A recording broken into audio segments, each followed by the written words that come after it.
ഉച്ചഭക്ഷണം കഴിഞ്ഞാലേ 1 മണിക്കൂർ റെസ്റ്റ് ടൈം ഉണ്ട് ഈ നിർമ്മാണ മേഖലയിലൊക്കെ ജോലി ചെയ്യുന്ന എല്ലാ ജോലിക്കാരും. ആ സമയത്ത് തന്നെ ഇതുപോലുള്ള ലോഡുകളൊക്കെ വരുന്ന ആളുകളാണെങ്കിൽ നിങ്ങൾ ഒരു കാര്യം ശ്രദ്ധിക്കുക, അവരുടെ റെസ്റ്റ് കഴിയുന്നത് വരെ ഒന്ന് ജസ്റ്റ് ഒന്ന് വെയിറ്റ് ചെയ്യാണ്. എന്താ അങ്ങനെ പറയാൻ കാരണം വെച്ചാല്, ആകെ അവർക്ക് റെസ്റ്റ് ടൈം എന്ന് പറഞ്ഞ് കിട്ടുന്ന ആകെ 1 മണിക്കൂർ ഒന്ന് ചെറുതായിട്ടൊന്ന് തല ചായ്ക്കാൻ കിട്ടുന്ന ഒരു അവസരമാണ്. അത് നമ്മൾ കാരണം നശിപ്പിക്കും.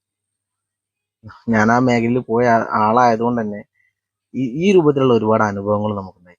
കാര്യമാണ് ഇദ്ദേഹം പറയുന്നത്.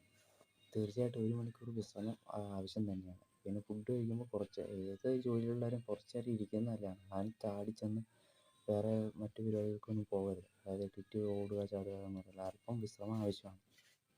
പിന്നെ ഇച്ചിരി കൂടുതലായിട്ട് ഇതുപോലുള്ള പണിക്കാർക്കാണ് ആവശ്യം. അവർ നല്ലപോലെ ഇടുന്ന പണിയെടുത്ത് നല്ല കഷ്ടപ്പെട്ട, അറിയാലോ, 2 മണിക്കൊക്കെ പോവുകയാണെങ്കിൽ നല്ല വെയിറ്റൊക്കെ എടുത്ത് നല്ല ക്ഷീണിച്ച് നടന്നൊക്കെ ഇരിക്കണം. അപ്പോൾ ചോറ് കൊണ്ട് കഴിയുമ്പോൾ ഒരു വിശ്രമം ആവശ്യമാണ്. ഏത് മേഖലയിലുള്ള ആണെങ്കിലും പ്രത്യേകിച്ച് കൂലിപ്പണിയൊക്കെ ചെയ്യുന്ന ആൾക്കാർക്ക് ഒരു വിശ്രമം ആവശ്യമാണ്. അതിനിടയ്ക്കുള്ള ഈ ലോഡൊക്കെ കൊണ്ടുവന്ന് ചുമക്കാന്ന് പറഞ്ഞാൽ അത് ഹെൽത്തിന് ഭയങ്കര മോശമാണ്. ഭയങ്കരമായിട്ട് ആരോഗ്യത്തെ അത് ബാധിക്കുക. ഫുഡ് കഴിച്ച് കഴിഞ്ഞാൽ ചാടിച്ച് വന്ന് ഈ ചുമടൊക്കെ എടുക്കാൻ പോയി കഴിഞ്ഞാൽ ആ രീതിയാണ്. പിന്നെ 1 മണിക്കൂർ വിശ്രമം ഉള്ളതാണ്. തീർച്ചയായിട്ടും അത് ആവശ്യമുള്ള കാര്യം തന്നെയാണ്.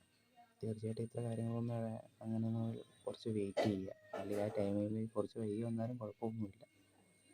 അത് ലോഡൊക്കെ കഴിഞ്ഞാൽ ഈ ലോഡൊക്കെ ചെയ്യുന്നവരൊക്കെ ഭയങ്കര ബുദ്ധിമുട്ടാണ്. ഭക്ഷണം കഴിച്ചിട്ട് അപ്പം തന്നെ ചാടി എണീറ്റ് പോയി ചെന്ന് കഴിഞ്ഞാൽ അത് ഭയങ്കര ബുദ്ധിമുട്ടാണ്.